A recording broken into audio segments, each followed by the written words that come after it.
14 मार्चची संध्याकाळ असते. नागेशला एक फोन येतो. फोनवरून त्याचीच एक अल्पवयीन मैत्रीण त्याच्यासोबत बोलू लागते. दोघांचं बोलणं सुरू असतं. ती त्याला भेटायची इच्छा व्यक्त करते. तो नुकताच ऑफिसमधून परतलेला असतो. लगबगीने आवरतो आणि तिला भेटायला निघून जातो. त्यानंतर जे घडतं ते काळजाचा थरकाप उडवणारं असतं. ज्याच्या डोळ्यांमध्ये भविष्याची स्वप्न होती आणि मनात प्रेमाची आस होती, त्याला कल्पनाही नव्हती की ज्या वाटेने तो आपल्या प्रेयसीला भेटायला जातोय ती वाट त्याच्या आयुष्यातली शेवटची वळण ठरेल. ही दुर्दैवी घटना आहे पुण्याच्या मध्यवर्ती भागातली, म्हणजेच पुण्याच्या कोथरूड परिसरातली. एका अल्पवयीन मुलीशी मैत्री असल्याच्या रागातून 10 जणांनी मिळून एका तरुणाची हत्या केली. त्याची हत्या का झाली, ही संपूर्ण हत्येचा थरार काय आहे, याबद्दल सविस्तर माहिती आपण या व्हिडिओच्या माध्यमातून पाहूया. नमस्कार, मी सुदेश आणि तुम्ही पाहताय विषयच भारी. पुण्यातील कोथरूडचा मेगा सिटी परिसर नेहमीप्रमाणे गजबजलेला होता. सगळीकडे गाड्यांची रहदारी, लोकांची गर्दी आणि संध्याकाळी फास्ट फूड खाण्यासाठी बाहेर पडलेली माणसं हे देखील त्या परिसरात वावरत होती. पण 14 मार्च 2026च्या त्या शनिवारी संध्याकाळी तिथे एक अंगावर काटा आणणारा रक्तरंजित खेळ खेळला गेला.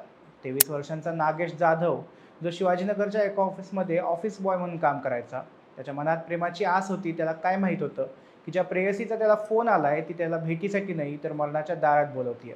संध्याकाळी 6:15च्या सुमारास त्या मुलीच्या मोबाईलवरून त्याला निरोप मिळाला आणि नागेश कसलाही विचार न करता आपल्या दुचाकीवरून कोथरूडच्या पौडफाटा चौकात पोहोचला. रात्रीचे 8 वाजले होते. नागेशच्या आईला म्हणजे सुरेखा जाधव यांना त्याच्या फोनवर अचानक कॉल आला. पण पलीकडून नागेशचा आवाज नव्हता, तर काळजाचा ठोका चुकवणारी धमकी होती. तुझ्या मुलाला आम्ही मारलंय, 10 मिनिटात येऊन त्याला घेऊन जा, नाहीतर बिल्डिंगवरून खाली फेकून देऊ. हे शब्द ऐकताच आईच्या पायाखालची जमीन सरकली. त्या धावत पळत मेगासिटी इमारतीपाशी पोहोचल्या आणि तिथं जे दृश्य दिसलं ते कोणत्याही आईसाठी मृत्यूदंडापेक्षा कमी नव्हतं. इमारतीची गच्ची आणि तिथला परिसर एखाद्या छळ छावणीसारखा झाला होता. आईने समोर बघितलं तर तिथे मोठी गर्दी जमली होती. नागेशला अजूनही गच्चीवर मारहाण सुरू होती. ही मारहाण बघताच त्याचे इतर नातेवाईकही टेरेसवर आले. तोपर्यंत नागेश खाली कोसळलेला होता. त्याचे कपडे काढून बाजूला फेकले होते आणि रक्तात माखलेले लाकडी दांडके तसेच पडले होते. 10 जणांची टोळी, ज्यात त्या मुलीचे आई वडील, काकू आणि इतर नातेवाईकही होते, ते नागेशला लाथाबुक्क्यांनी अमानुषपणे मारत होते. मुलाचा जीव वाचवण्यासाठी ती माऊली ओरडत होती, पण ती टोळी नागेशला सोडायला तयार नव्हती. नागेश रक्ताच्या थाळ्यात पडला होता. त्याचे पांढरे पडलेले डोळे आणि छिन्नविछिन्न झालेले शरीर पाहून माणुसकीही रडत होती. गंभीर जखमी अवस्थेत जेव्हा नागेशला रिक्षातून रत्ना हॉस्पिटल गोखलेनगर रुग्णालयात नेण्यात आलं, तेव्हा त्याने आपल्या आईच्या कुशीत शेवटचे शब्द सांगितले. आई, तिनेच मला बोलवलं आणि तिच्या घरच्यांनीच मला मारलं. त्यानंतर त्याला ससून रुग्णालयात हलवण्यात आलं. ससून रुग्णालयात उपचार सुरू असतानाच नागेशने अखेरचा श्वास घेतला. मैत्रीचा असा शेवट होईल आणि भर वस्तीत एका तरुणाला दाडक्यांनी ठेचून मारलं जाईल या विचाराने संपूर्ण पुणे शहर हादरून गेलंय. या घटनेप्रकरणी कोथरूड पोलीस स्टेशनमध्ये गुन्हा दाखल करण्यात आलाय. पोलिसांनी तातडीने कारवाई करत सर्व आरोपींना अटक केल्याची माहिती समोर येते. पोलिसांच्या म्हणण्यानुसार नागेश जाधव आणि संबंधित अल्पवयीन मुलगी हे एकमेकांचे जुने मित्र होते. मात्र त्यांच्या या ओळखीला आणि त्यांच्यात होणाऱ्या संवादाला मुलीच्या कुटुंबियांचा तीव्र विरोध होता. नागेश हा पुण्यातल्या शिवाजीनगर येथे ऑफिस बॉय म्हणून काम करतो. नागेशची आई घरकाम करते. नागेशच्या आईने केलेल्या खळबळजनक आरोपानुसार त्या मुलीनेच नागेशला मोबाईलवरून मेसेज करून भेटण्यासाठी बोलवून घेतलं होतं. नागेश तिला भेटण्यासाठी गेल्यावर तिथे आधीच दबा धरून बसलेल्या मुलीच्या घरच्यांनी आणि नातेवाईकांनी त्याच्यावर जीवघेणा हल्ला चढवला आणि त्याचा जीव घेतला. नागेशच्या आईने माध्यमांना दिलेल्या मुलाखतीनुसार मुलीशी का बोलतो या रागातून त्याला संपवून टाकल्याचा आरोप त्यांनी केलाय. नागेशची आई सुरेखा जाधव यांच्या फिर्यादीवरून कोथरूड पोलीस ठाण्यात मुख्य आरोपींसह एकूण 10 जणांवर गुन्हा दाखल करण्यात आलाय.